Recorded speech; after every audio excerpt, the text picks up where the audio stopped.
What's up, everybody, and welcome to Around the Monitor for the week of February 14th. Guess what, folks? We finally made it. Sonic the Hedgehog is here. He's in movie theaters. We did it. Also notable because today is the day that Dreams finally releases. We also did it. Finally. And on top of that, it is also my birthday. I am 29, so holla.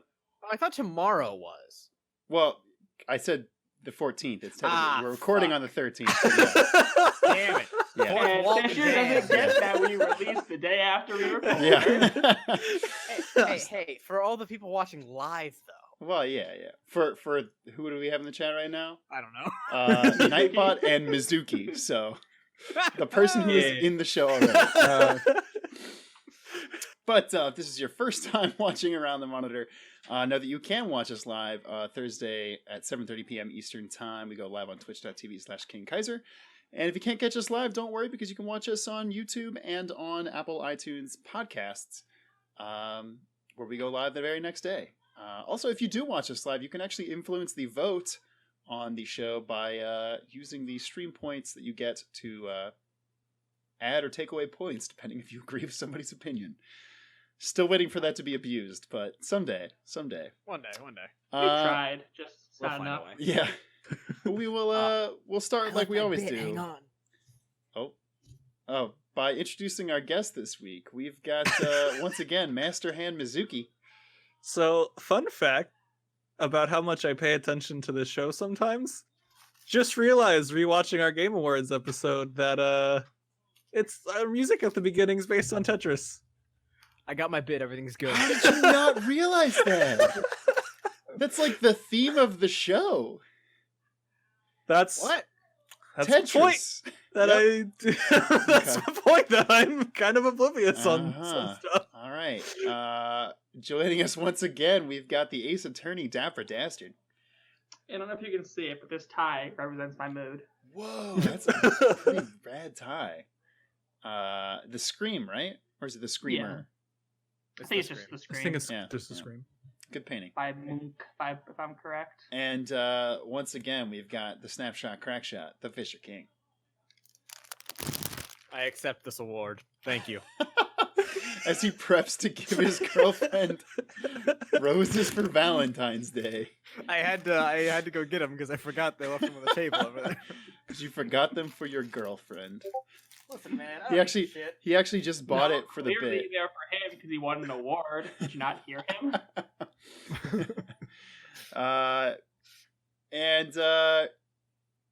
Just know this is I think I said this already, the gaming news talk show. Every point you make in the discussion is a point towards winning. We always start the show after giving introductions with a trivia question to determine the order. And that trivia question is this. That's why you said that. Yeah, I really didn't do it great. I've only been hosting the show for a year and a half now. A topic I'm sure will be brought up this week is Anthem and the Oh boy. big redesign that game is going to be getting across the next year or so. Wolf. My question to you guys is, how many copies did Anthem actually sell? 2. Big budget title, BioWare, EA. I'll I'll give you guys else go. I don't have I'll good give you answer, guys a honestly. hint. It's higher than you think, but it's also $1 million less than 1 million copies less than what EA expected it to sell. Only Doesn't a mean million anything to me less? what you just said. Exactly.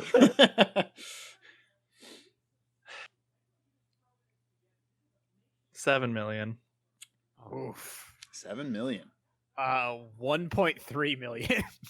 3.5 million. Correct answer.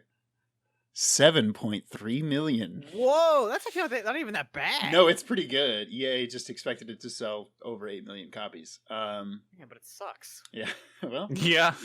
Yeah, but it sucks. Tell But a them, lot man. of people pre-ordered and bought that game day one, and That is true. they were Yeah. disappointed. Yeah. Was there returns on that on digital platforms? I assume on Steam. Was it on Steam? Origin. It was only Origin? Oh, that's a Yeah. bummer. Well, then They no. only recently started reselling their games on Steam. That's true. You're right. All right. Well, then the order is going to be Mizuki, Dapper Dastard, and then Fisher. Let's go through this week's topics. We've got Nintendo refuses to do business with a Portuguese site that leaked Pokemon images ahead of Sword and Shield. Activision Blizzard pulls their games from Geforce Now's streaming service.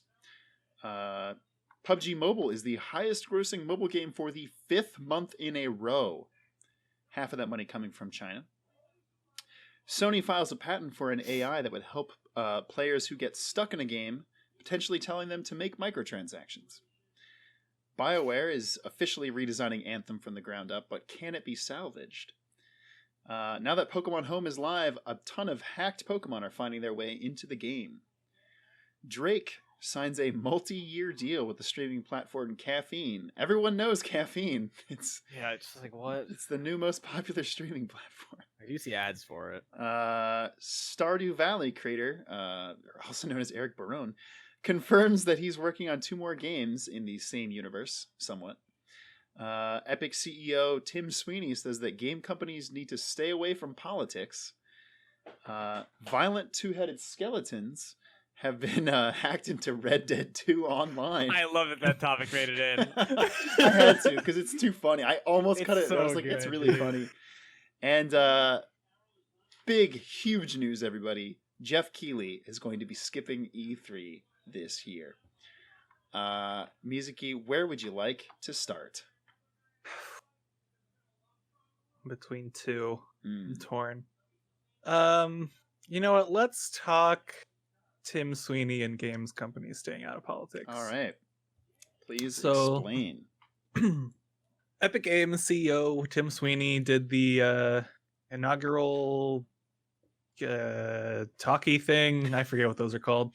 The State of the Union. Like the opening address for the DICE Summit. Yeah. There's a word for that. Can't remember it. So in it, he talked about how he basically poorly worded the statement and tried to clarify it later. But he pretty much said games companies shouldn't be involved in politics. And then after the fact was like, that's not exactly what I meant. So what he says he actually meant is that game companies should keep politics out of their marketing and media sides and try to stay relatively neutral, which I don't super disagree with. No. That's generally just a better business practice anyway. So you don't isolate yourself from either extreme or moderate audience. I mean, it does help when half of your company is owned by Tencent. Yeah. I think it's like 10. No, it's like 40% or something. 48% or something. It's not a majority. It's close to a majority, but it's not a majority. Yeah, but exactly. The thing he says that I thought was actually good after that is essentially that he does think that games can be like movies and paintings and books where they can have political undertones and have really strong political messages. He used To Kill a Mockingbird as his example, but and there are lots of games that have done that too that have been fantastic games. The first one that comes to mind for me is Spec Ops: The Line, which was a fantastic military shooter that had a very big political message and social message and both mental health was not and very our shy military. about it. No, not subtle about it at all. But at the same time, I think they did it right, and they didn't end up selling a ton of copies. But they did have a really powerful message in their game, but it didn't necessarily take over the marketing. It didn't. They didn't try and push it hard as like on either side as either like, oh, we're doing like a social justice game or like guns. So they really didn't take either side. What game was this? Sorry, I missed it. Spec Ops: The Line. Oh, wow. Very Also good game. Bad name for a game. Bad name for a game, especially I mean, the line kind of makes sense. It's like, what's the line? So it We're didn't gonna cross it. Yeah, I was about to say that. Yeah. God damn it. And that's kind of what the whole point of the game was. But I feel like that was a good example of where we can have really strong political messages without going into being a political machine. Yeah. In a game. Yeah. I think you're right. It was, he worded it really poorly and then he walked it back, I think, to what he actually meant. But I think the overall point is good. I think so, and I think a lot of people are going to jump on this either way because he is the CEO of Epic and everybody wants to hate him. I think his walk back message was good. His initial one was probably not the best. And from what I've seen, that is in literally the article I grabbed. That is the headline that is being spread. So maybe not a good week for him. Dapper, where would you like to take the second topic of this week? All right, let's talk about BioWare and Anthem. Ho ho ho. Yeah, tasty stuff there. All right, so as we mentioned in the question that decided the order, BioWare Anthem came out February 22nd, 2019, and it didn't do too good. It was Allegedly. not super good. It sort of kind of sucked. I mean, apparently it And- sold well though. 7 It million did, copies it is did pretty sell damn good. decently well, but struggled to basically get sevens anywhere. And It's I true. feel like anyone who gave it a 7 gave a very generous 7. But now, BioWare has announced that they're going to try to essentially retool. Well, their word is redesign. Mhm. So they're going to try and redesign Anthem to salvage this. They are not giving up, and they are going to try to persevere. Mhm. At first, I kind of wanted to react to this like, why? You got your money from it. Yeah. It sold decently well enough. Why not just like fucking jump ship? Because this is going to be really hard to salvage. But then I kind of took a step back and went, wait, Final Fantasy 14 also tanked at launch, and that Now it's the best did MMO get going. salvaged. And like not only salvaged, but like super duper salvaged to the point where like yeah, no, It's a very technical term, super duper yeah, salvage. super duper salvaged. No, but Final Fantasy 14 got retooled to a form that is honestly super well liked and very popular right now. So they're not doing something that's unheard of. True. And despite a lot of the shittiness that Anthem was, there was some good feedback in terms to combat, and I think a lot of people said the flight was super cool. I have and heard the fun. fight is good, yeah. Mm-hmm. So I feel like since saying that a lot of the criticisms were more on like technical specs and a loot system and lack of endgame content, Mm-hmm. the core stuff of a good game in its combat and actual like playability is there. Yeah. So this actually could be something they could save here, because they don't have to like redesign the gameplay from scratch. They just need to fix all the shitty stuff all the shitty sort of outlying stuff that should have been there in the first place. But like a lot of big games like this, it probably got pushed out too soon, and it's been sort of a slowly improving hellhole over the last year. My ultimate question to everybody here is, do you think that a year and a half or maybe even 2 years from now we'll still be talking about this? Or say like we did with No Man's Sky, it's like, oh wow, they really turned this around. There's a dedicated community to this game. I actually do, yeah. I don't know if it's going to be like great, but I feel like there's going to be some people who liked it enough when it first came out that they're going to stick around when it gets redesigned, and they're going to drag a few more people in who were skeptical. And I don't think it's going to be giant, but I think this will be some of those things where like you can be like, wow, yeah, it's definitely in a better place right now. I probably still don't want it, but it's definitely in a better place. Yeah. Mizuki and Fisher. I feel like your point of Final Fantasy actually checks out a lot, because like the core of the actual game can be good. It's just everything it's just caked in shit. Right? Yeah. Like there's no end game. There's no end game in Anthem, basically. Yeah. But There's honestly, no I ending. don't. Yeah, I think we will. I think we will still be talking about it in 2 years. I don't think they're gonna let I don't think EA is gonna let them off the hook until this game is. I don't think they're gonna give them like a new property until this is salvaged, or at least breaking even. I would be very surprised if there's not a small team at BioWare at least trying to come up with a concept for a new game at this point, or at least aren't they working on Dragon Age? Yeah, BioWare has multiple teams. Yeah, They're not yeah. just focusing on this game. Oh sure. yeah, no, I didn't mean But- to like the. But thing as a also, whole. But like the Mass Effect guys are dead. yeah, I think the biggest issue with this versus other games that we've listed as examples already is that the console is going to end, or the current console cycle is going to end. Are they going to Yes. re-release these games on the Yeah. consoles, or is it just going to be reverse compatible? Because I think that would actually seriously hurt the game, at least for console players, because nobody wants to play an old game. Plus, who knows? Maybe in a year and a half we'll have Destiny 3 on the Xbox Series X and PlayStation 5. Maybe. If I don't I know. had to guess, I'd say that they'll sort of do like a soft re-release, essentially, where it's like, okay, we're putting out PS5, Xbox Series X discs for Anthem. We've redesigned the game from the ground up. We've done all these changes, and I think they will come back. And I don't think it's just EA. I think BioWare at the same time is like, they both have pie on their faces, and they're like, we feel like we need to fix this. Now, can I make a recommendation for the box title for the new and improved version? Can it be called Anthem Throw All Your Hands Up Edition? Oh God! And then the advertising will say, "This is the Anthem Throw All Your Hands Up Edition." Oh, guys, I gotta head out early today. Come on! Call us on early, boys. Fisher, Go pick ahead your and wrap shitty it up. topic. I hate you. That joke was gold, and I will die on that hill. Okay. Let's Have fun talk, on that one then. let's talk about my favorite person, Geoffrey Keighly. Hey, there it is. I knew I put this one for you. So look, I don't like Geoff Keighly.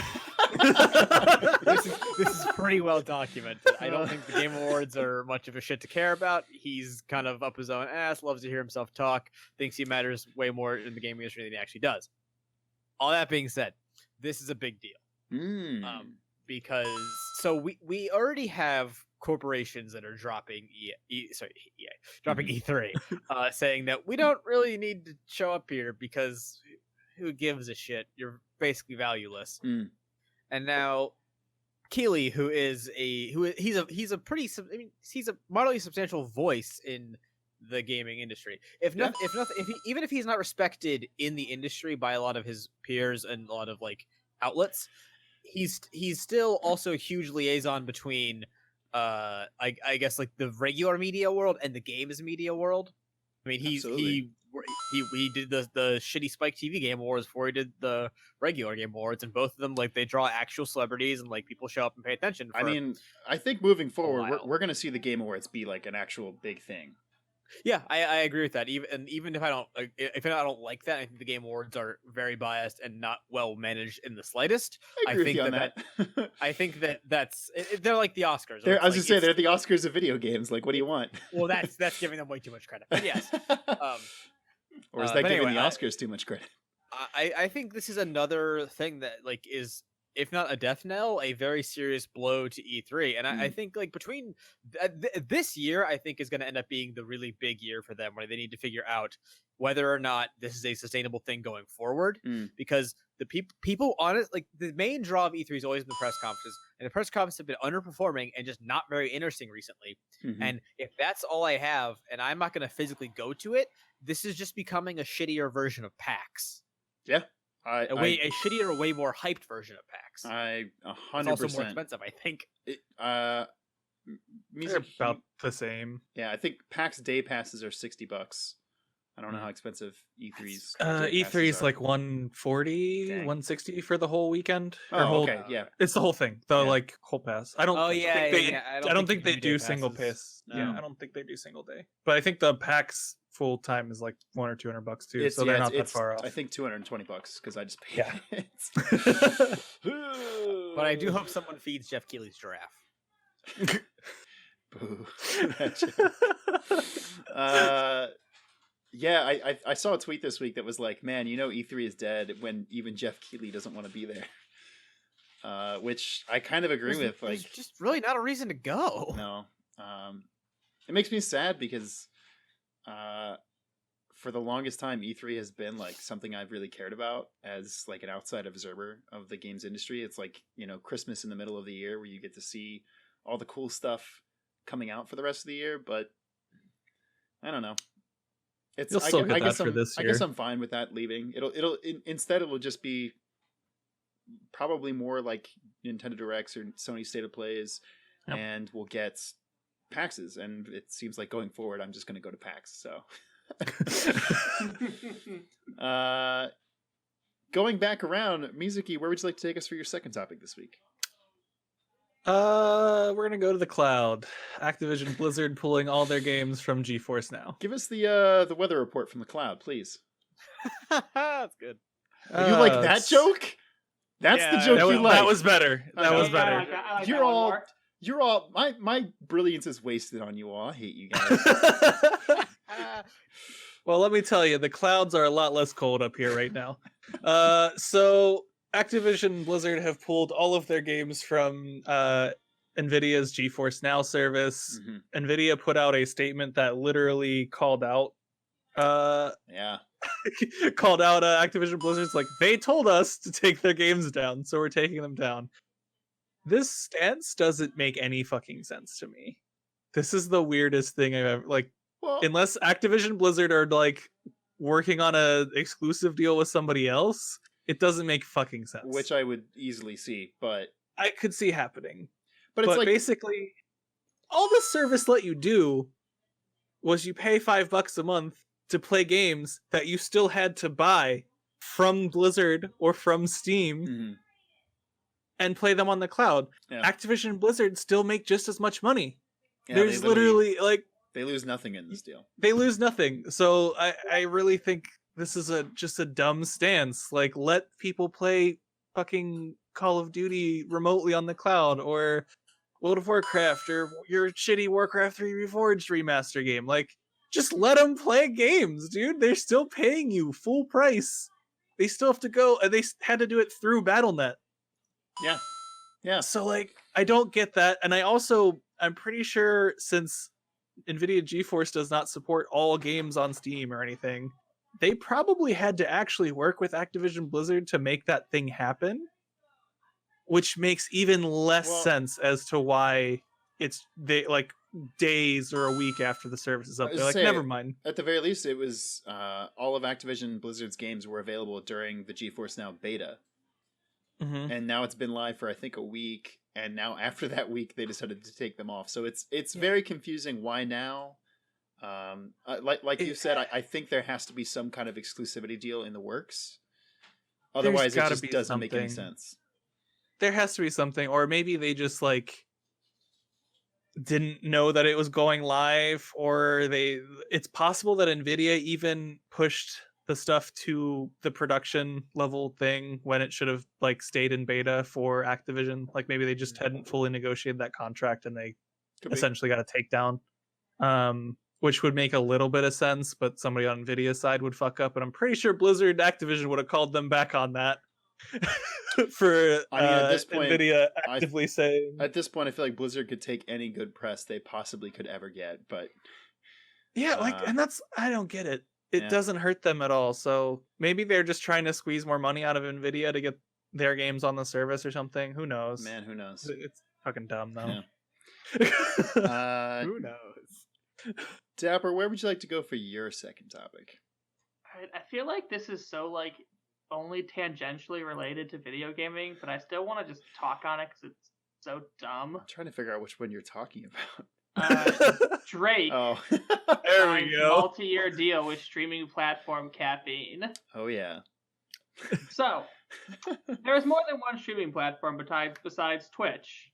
We know some of them. There's that one that Ninja went to. You can stream games on YouTube. Mixer, that's what it's called. I was just saying, like also known as Mixer.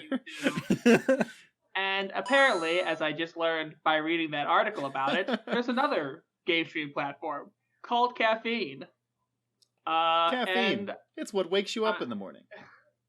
and I went to it to look at it. It's really bad. It doesn't look good at all, and it's like hard to navigate and overly colorful, and I hate it after being on it for 3 minutes. Ouch. But more importantly, Drake has signed an exclusive deal to stream with Caffeine. I know really you might be wonder, thinking. because like they've revealed like how much was it that Ninja got paid for like his exclusivity deal? Can you imagine how much they'd have to pay to get Drake? Yeah, probably a lot. And I was Good trying to chunk find of I change. was trying to find out who actually like created Caffeine, because Yeah. I literally can't find like who's putting money into this thing, like who owns this or is actually like It's has actually money has Big money Coffee. to sign Drake. But you might be wondering, wait, Drake doesn't play video games. he's not a video game streamer, and the answer is, and if you're wondering that, you are correct, because Drake is going there to co-produce a rap battle show on this streaming platform. This is exactly what I want to see him do. Because this streaming platform is for games and entertainment, and also that's where They're professional throwing everything NFL they got at it, really, and you can't blame them. It's also where professional NFL player Juju Smith-Schuster streams when he streams video games. So That was the name you just said? Yeah. Yeah, Jesus, yeah, fuck off, dude. Yeah, But wait. he's a wide receiver for the Pittsburgh Steelers. Dapper, but Drake played Fortnite with Ninja. Yeah. He totally plays games. He's a gamer like us. Just like us. Look, you want to call like I got no problem with people who play video games calling themselves gamers, no matter how many games they actually play. But like, what's so freaking funny about this caffeine site is it's trying to be like, we're a streaming site, but we have more than just video games. We have entertainers and athletes, and no one gives a shit. Guess if I what? want to just watch video game streams, I'm gonna go to a site that only streams video games, not has like C-list celebrities and weird, creepy pedophiles like Drake coming in to do things that I don't give a shit about. Fucking bury him. Get in on him. No, but here's the thing. They're like, oh, we have entertainers. Yeah, so does Twitch. You know what Twitch's most popular friggin' channel is? Just chatting, which is for anything that's not video games, pretty much. Yeah, but doesn't have a rap battle. Doesn't have a rap battle. Doesn't have a rap battle show. You know what? You got me on that one. You got me on that one. Because that's what I want to watch stream. That. Please. A rap battle show produced by that kid from Degrassi. Hey, at least his legs are better now. That's true. Good on. Oh boy. That's a reference more that the like story is I don't know why these nobody streaming companies are trying to show up and do anything. They're all going to fail badly, miserably. I mean, I'm pretty sure going off of the story about Mixer we did the other week that was like, yeah, Mixer, even though they've got the number 1 and 2 streamers from Twitch, they're still doing terrible. Yeah. So Something you think that's never been clear to me about that, like Ninja and Shroud, they still do good on Mixer though, right? yes, Yeah, but But the numbers are way lower than they used to be. correct. and they're the only people go to Mixer to watch. Oh, I It was know like that. Mixer still I think only makes up like 3% of the total streaming market, Yeah.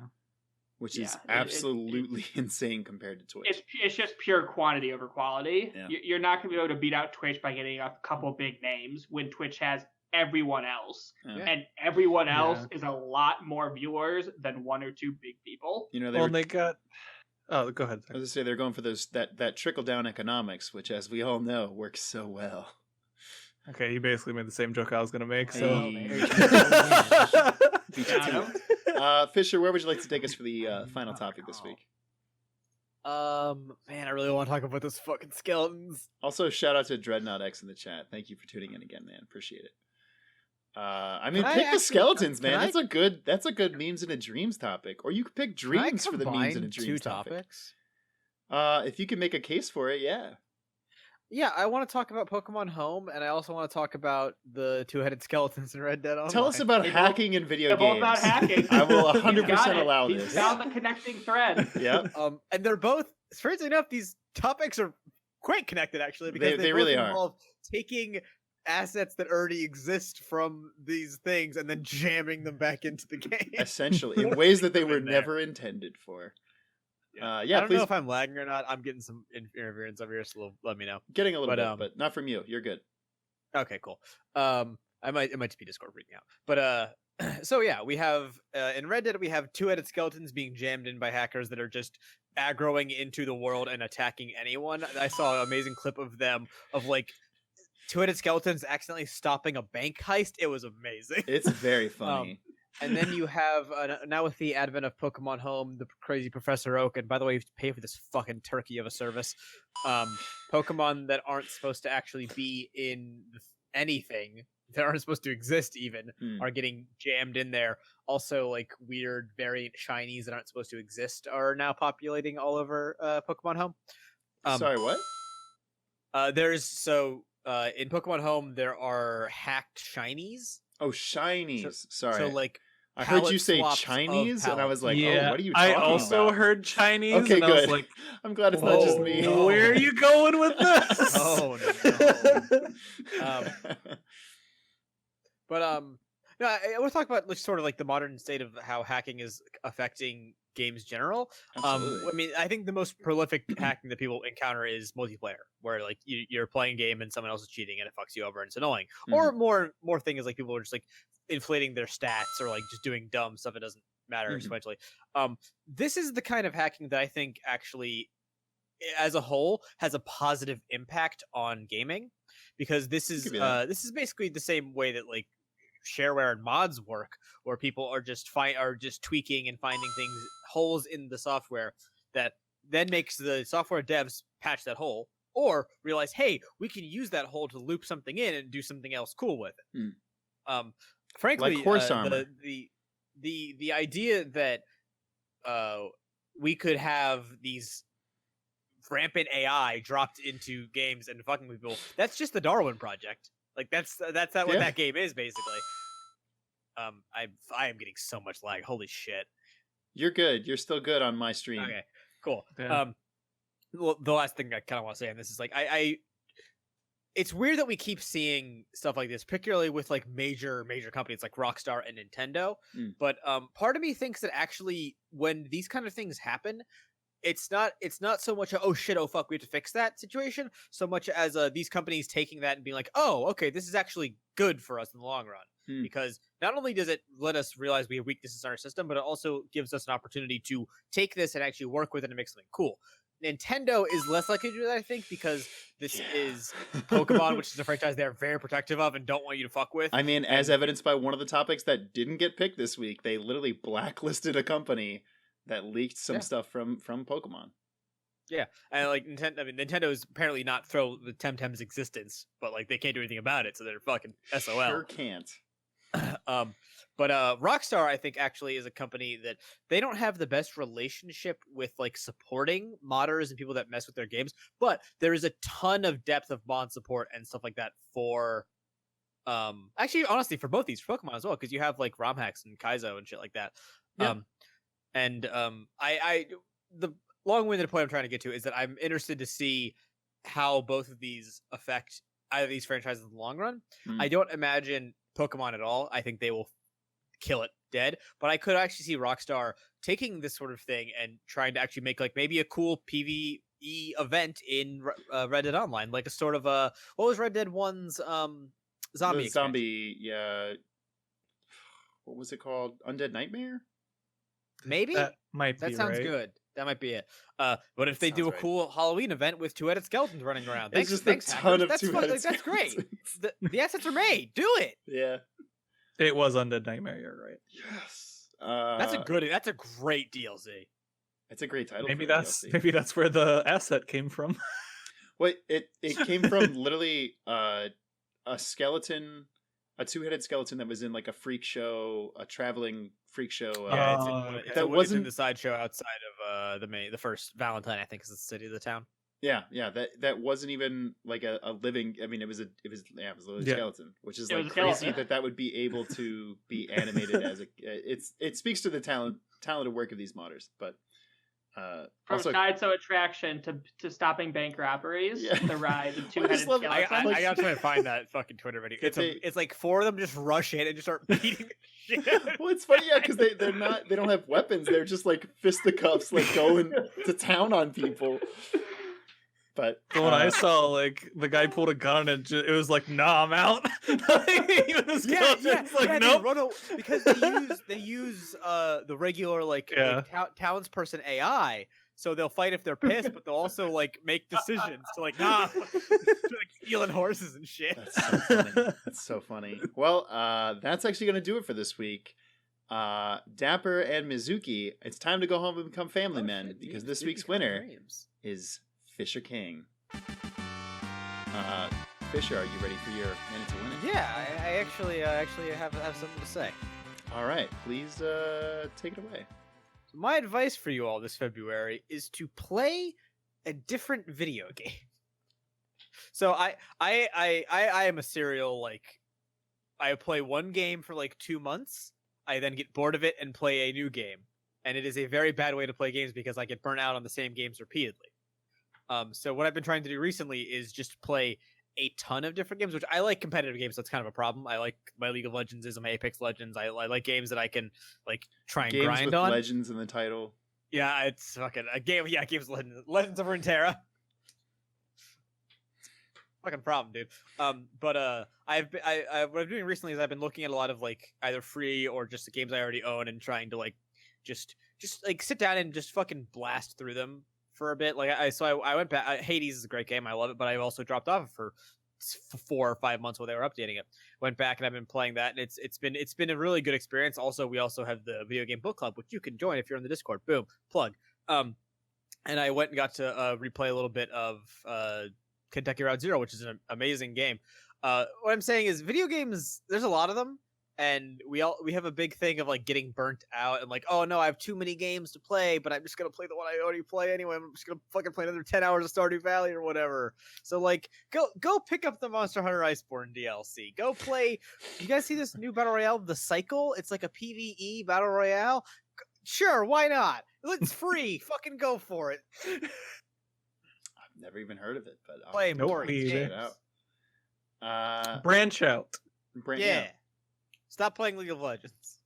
Amen. Says the man playing League of Legends. Legends of Runeterra. Uh-huh. You were also playing League. We were talking about the other last week. I'm back on Apex now. Okay. Oh my god. Do as I Goddamn say, not hypocrite. as I do. Yeah, I think that is solid advice. Speaking of solid advice and checking out our Discord, along with our Discord channel and the video game book club that we have, which is, as Fisher said, Kentucky Route Zero. Last week, we put up a video on the best video games made by one person. It was a 35-minute deep dive into 13 different games made by one person. It nearly killed me, but it was a lot of fun. I'm glad it's out there now. And I'm working on another video, which is just a simple review of one game. So look forward to that this weekend. Dapper Musicy, anything to plug this week?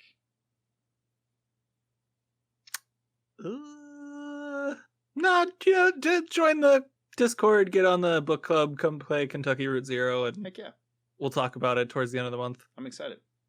Yeah, that's all. I'll just second that. Okay. Fisher, do you have anything to plug? Nope. No? Hey, it's Kaiser's birthday. Oh, thank you. All right, but I think that's going to do it for this week. Remember, once again, you can watch us live every Thursday at 7:30 p.m. Eastern Time. If you can't catch us live, we're up the very next day, Friday, on YouTube, as well as Apple iTunes Podcast. But until next time, this has been Around the Monitor.